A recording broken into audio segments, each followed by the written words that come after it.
நாளுக்காக இங்க வந்திருக்கிறவங்க எல்லாரையும் நீங்க ஆஸ்வதிக்கிற தேவனே.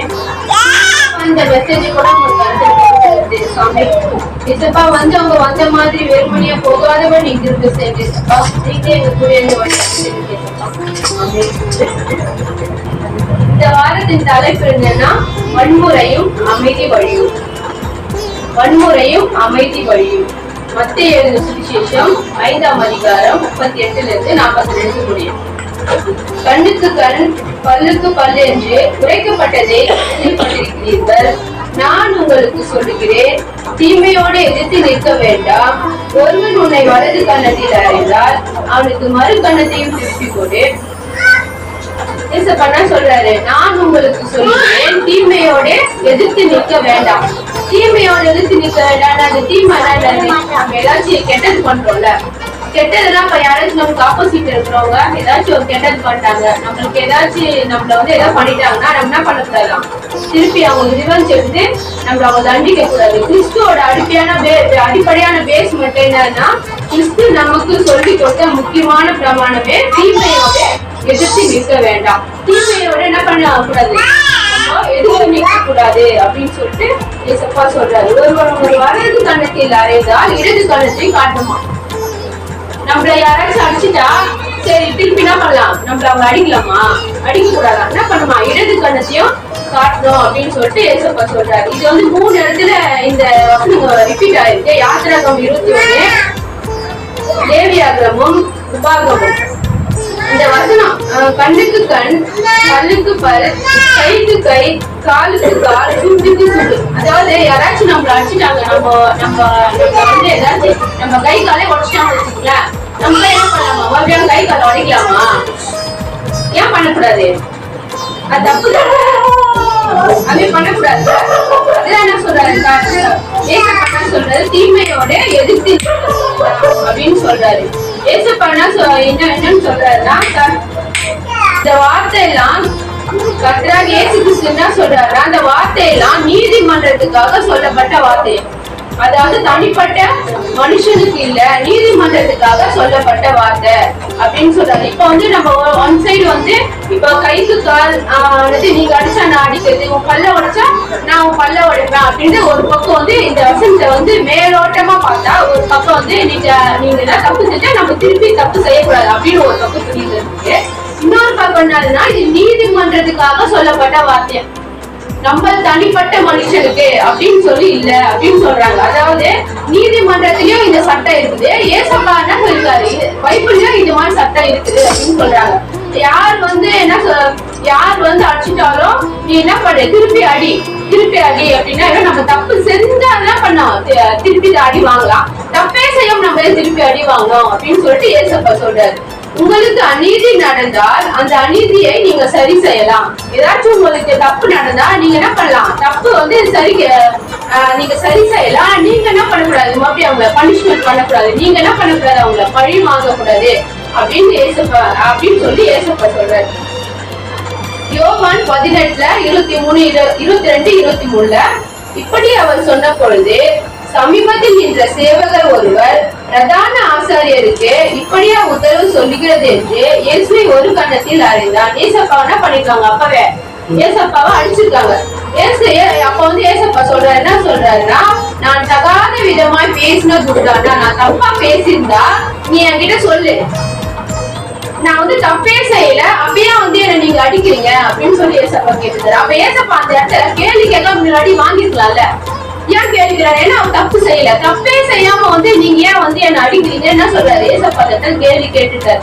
அதான் அதான் இந்த 2 வருஷத்துக்குரிய மீட்டிங்ல தப்பு செஞ்சாலுடைய தண்டனை இருக்கு அப்படின்னு சொல்றாங்க. தப்பு செஞ்சா மட்டும்தான் நம்ம பனிஷ்மெண்ட் வாங்கணும். இப்ப நம்ம தப்பு ஏதாவது திருட்டு பண்ணிட்டோம், யாராச்சும் வந்து நம்மள வந்து கேட்டாங்க, அப்ப வந்து நம்மள வந்து அடிச்சுட்டாங்க, நினைப்ப நம்ம தப்பு பண்ணிட்டோம், சரி இன்னொரு அடி வாங்குவோம் அப்படின்னு சொல்லிட்டு நம்ம இன்னொரு அடி வாங்கலாமா. நம்ம தப்பே பண்ணாம நம்ம வந்து நம்மள வந்து பண்ணி நீ வந்து தப்பு செஞ்சுட்டேன்னு சொன்னா அந்த நம்ம கேள்வி எழுப்பலாம். அதாவது நான் என்ன தப்பு செஞ்சேன், நீ என்ன அடிக்க வர அப்படின்னு சொல்லிட்டு நம்ம கேள்வி சும்மா வந்து ஏசப்பா வந்து நீ வந்து என்ன அடிச்ச, நீ யாரு, நம்ம தப்பே செய்யாம நான் ஒரு கணத்துல அடிச்சா நீ என்ன பண்ற, மறுக்கட்டை காட்டுன்னு சொல்லிட்டு என்ன பண்ணல ஏசப்பா சொல்ல. அதான் இது சட்டப்பூர்வமாக சட்ட விதமாக கொடுக்கப்பட்ட வார்த்தையம். ஏசப்பா சொல்றாரு, தனிப்பட்ட ஒரு மனுஷனுக்கு இந்த வார்த்தையெல்லாம் என்னது, நீதிமன்றத்துக்காக கொடுக்கப்பட்ட வார்த்தை அப்படின்னு சொல்றாரு. நான் உங்களுக்கு சொல்லுகிறேன், தீமையோட எதிர்த்து நிற்க வேண்டாம். யாராச்சும் நம்ம தப்பு பண்ணிட்டா என்ன பண்ணுவோம்? இப்ப யாரோ ஒருத்தர் எதிர்த்து சண்டை போட்டாங்கன்னா நம்ம என்ன பண்ணுவோம்? திருப்பி சண்டை போடுவோம். அப்படின்னா என்ன பண்றது? அப்புறமா அவங்க எதனா அவங்க அடிச்சா நம்ம திருப்பி அடிக்கிறது. வீட்லயே கூட அப்படிதான் நடக்கும். நிறைய இப்போ எங்க அம்மாவுக்கு திட்டா உடனே நானே முறையினே இருப்பேன், திட்டினே இருப்பேன் அவங்கள. நீ என்ன திட்டுறது? நான் திருப்பி திட்டினே இருப்பேன். நானே ஒரு யோசிச்சு இல்லை, நான் திட்டிட்டே தான் இருப்பேன். அந்த ஒண்ணு பேச நான் ரெண்டு பேசுறேன். எங்க அப்பா எப்படின்னா என்ன சொல்றது, பேசிடுவாரு, ஆனா அது விஷயம் மறந்துட்டு என்கிட்ட கேட்பாரு, பேசுவாரு, நான் பேச மாட்டேன். ஆனா எங்க அப்பா உடனே பேசுவாரு. ஏசப்பா சொல்றாரு, நான் சொல்ற முக்கியமான பிரமாணமே என்னன்னா, ஒருவர் உங்கள் வலது கன்னத்தில் அருந்தா நீங்க என்ன பண்ணக்கூடாது? கோவப்படாதீங்க. நீங்க கோவப்படாதீங்க, பொறுமையா இருங்க, நீங்க ரியாக்ட் பண்ணாதீங்க. இடது கன்னத்தையும் என்ன பண்ணுங்க, நீங்க காட்டுங்க அப்படின்னு சொல்றாரு. ஒருவன் உங்களுடைய வழக்காடினானா அவன் கூட நீ எதிர்த்து நிக்க வேணாம். நீங்க அவன் கூட எதிர்த்து நீங்க சண்டை போடுறதோ, வன்முறை பண்றதோ, அடிதடி பண்றதோ அந்த மாதிரி பண்ணக்கூடாது. என்னது, நீங்க அவனுக்கு உன்னோட அங்கே என்ன பண்ணு, கொடு, திருப்பி கொடு அப்படின்னு சொல்லிட்டு ஏசப்பா சொல்றாரு. மத்தேயு 18:15, 16, 17. உன் சகோதரன் உனக்கு விரோதமாய் குற்றம் செய்தால் அவனிடத்தில் போய் நீயும் குற்றத்தை அவனுக்கு உணர்த்து, அவன் உனக்கு செவி கொடுத்தால் உன் சகோதரனை ஆதாயப்படுத்திக் கொண்டாய். அவன் செவி கொடாமல் போனால் 2-3 சாட்சியை வாங்கினாலே சங்கதிகள் எல்லாம் நிலைவர பண்ணும்படி 2 உன்னோடனே கூட்டிக் கொண்டு போ. சகோதரன் கூட போனாங்க யாராச்சும் தப்பு பண்ணிருந்தா நீ என்ன பண்ணு, அவன்கிட்ட போய் தனியா கூட்டு போய் நீ அவனா தப்பு பண்ணிருக்கான் அப்படின்னு சொல்லிட்டு நீ அவன்கிட்ட சொல்லு, அவன்கிட்ட பேசு. சரி, அவன் கேட்கலையா, சந்ததிகள் சொந்தக்காரங்க ஒரு 2-3 பேரை கூட்டிட்டு என்ன பண்ணு, சரி அப்பயும் அவன் கூட்டிட்டு போயிட்டு சகோதரர்கிட்ட நீ பேசு, அவன் தான் தப்பு செஞ்சிருக்கா அப்படின்னு சொல்லிட்டு அவனுக்கு எடுத்து சொல்லுங்க. அவன் அப்ப திருந்துறானா இல்லையா அப்படின்னு சொல்லிட்டு பாக்கலாம். அப்பவும் அவன் கேட்கலையா, சபைக்கு சொல்லு. அப்போ அவன் கேட்கலையா, சரி அவனை விட்டுரு, அவனுக்காக என்ன பண்ண நம்ம பண்ணலாம், அவனை விட்டு கொடுக்கலாம். அவன் நம்ம கூட பிறந்த நம்ம சகோதரன் தானே, நம்ம விட்டு கொடுக்காம வேற யாரு விட்டு கொடுப்பா அப்படின்னா கர்த்தர் சொல்றாரு. சகோதரன் சொல்லிட்டு விட்டு கொடுத்து நம்ம போயிடலாம். கடவுள் என்ன பண்ணிப்பாரு, அவனை பார்த்துப்பாரு. கடவுள் என்ன பண்ணாரு, நம்ம பனிஷ்மெண்ட் பண்ணக்கூடாது, கடவுள் அவனை பனிஷ்மெண்ட் பண்ணிப்பாரு. இதெல்லாம் ஏன் நம்ம பின்பற்றணும், இந்த காரியங்கள்லாம் ஏன் என்ன பண்ணோம், மத்தவங்க நமக்கு ஆப்போசிட்டா எதனா பண்றாங்கன்னா நம்ம திருப்பி ஏன் பண்ணக்கூடாதுன்னா, நம்ம ஏசப்பா வழியில பின்பற்றி போறோம். ஏசப்பாவோட கேரக்டர் என்னது, ஏசப்பா கேரக்டர் தான் அது. அவர் ரொம்ப பொறுமையானவர். ஏன்னா ஏசப்பா யார் என்ன தப்பு செஞ்சாலும் திருப்பினா ஏசப்பா கேரக்டர்னாவே அவர் ரொம்ப பொறுமையானவர். இதுதானே பேசிக்காவே நமக்கு தெரியும். அப்போ இப்போ மைண்ட்ல பட்டுன மைண்ட்ல ஏசப்படாத ரொம்ப பொறுமையான இருப்பான். அப்படிதான் நம்ம மைண்ட்ல சட்டுன்னு வரும். ஆனா என்ன பண்ணக்கூடாது, ஏசப்பா யார் என்ன தப்பு செஞ்சாலும் நம்ம என்ன பண்ணக்கூடாது, தப்பு செய்யக்கூடாது. ஏன்னா ஏசப்போட கேரக்டர் அதான். ஏன்னா ஏசப்பா யாரா தப்பு செஞ்சா நம்ம மன்னிக்கிறவங்களா இருக்கணும் அப்படின்னு சொல்றாரு. ஏன்னா ஏசப்பாவோட கேரக்டர் தான். ஏசப்பா அவங்களோட கேரக்டர் நாம ஏன் பின்பற்றா, அவங்களோட பசங்க நம்ம இப்ப அப்பா அப்போதான் பிள்ளைங்க இருக்க முடியும். அதனால என்ன பண்ண, எப்பவுமே தப்பு செஞ்சவங்கள மன்னிக்கிறோம் அப்படின்னு சொல்றாரு. 5:40 மத்தேயு 5:40. வழக்காடி எடுத்துக்கொள்ள வேண்டும் என்று இருக்கிறவருக்கு உன் அங்கேயும் சொல்றாருன்னா, ஒருவன் உன்னோடு வழக்கு தொடுத்து உன்னோட அங்கேயே எடுத்துக்கொள்ள விரும்பினால் உங்களுடைய மேலுடையும் விட்டுருங்க. யாராச்சும் உங்க மேல கேஸ் போட்டு சண்டை போட்டுருந்தா என்ன பண்ணுங்க, அவங்கள நீங்க ஆப்போசிட் எதுக்கு சண்டை போடாதீங்க, அவங்களோட மேலுடையும் நீங்க கொடுத்துங்க அப்படின்னு சொல்ற. இதனுடைய வஸ்திரத்தை ஈடாக வாங்கினால் பொழுது போகும் முன்னமே அதை அவனுக்கு திருப்பி கொடுத்து விடுவாயாக. அவன் போர்வை அதுதானே, அதுவே அவன் தன் உடம்பை மூடிக்கொள்ளுகிற வஸ்திரம். வேறு எதனாலே போட்டு கொடுத்து கொள்ளுவான். அவன் என்னை நோக்கி முறையிடும் பொழுது நான் அவனுக்கு செவி கொடுப்பேன், நான் இறக்க உள்ளவரா என்றான்னு சொல்லி சொல்றேன். யாராச்சும் நம்மளுக்கு ஹெல்ப் பண்ண, யாராச்சும் நம்மளோட போர்வையை கேட்டா யாராச்சும் நம்ம கேஸ் போட்டுருந்தா அவங்க என்ன பண்ணக்கூடாது, அவங்க எதிர்த்து நிற்க கூடாது, அவங்களோட வசூலத்தை கொடுத்துருங்க அப்படின்னு சொல்றாங்க. இப்போ இந்த இடத்துல வந்து இப்போ ஒருத்தருக்கு அவருக்கு வந்து நம்மளுக்கு வந்து ஒரே ஒரு ட்ரெஸ் தான் இருக்கு. அந்த ட்ரெஸ் தான் பகல்ல ட்ரெஸ்ஸும், நைட்ல வந்து அவங்க போர்வையும் அதேதான். அந்த அந்த சிச்சுவேஷன்லயே உனக்கு வந்து யாராச்சும் வந்து உங்ககிட்ட ஹெல்ப் கேட்டா, உங்ககிட்ட வந்து உதவி எனக்கு இல்ல, ட்ரெஸ் எனக்கு வந்து போர்வை இல்லை அப்படின்னு சொல்லி கேட்டா, அந்த இருக்கிறது நம்மளுக்கு ஒண்ணுதான். அந்த நைட்டு அவங்க முடிச்சுக்கிறதுக்கு கூடயும் அதுதான் தெரியுது. இருந்தாலும் என்ன பண்றாங்க, அந்த இடத்துல நம்மளோடைய மத்தவங்க கொடுத்துருக்காங்க, அது வந்து கொடுக்கணும் அப்படின்னு சொல்லிட்டு ஏசப்பா சொல்றாரு. ஒருவன் உன்னை 1 மைல் தூரம் வர பலவந்தம் பண்ணினால் அவனுடைய 2 மைல் தூரம் போவார்.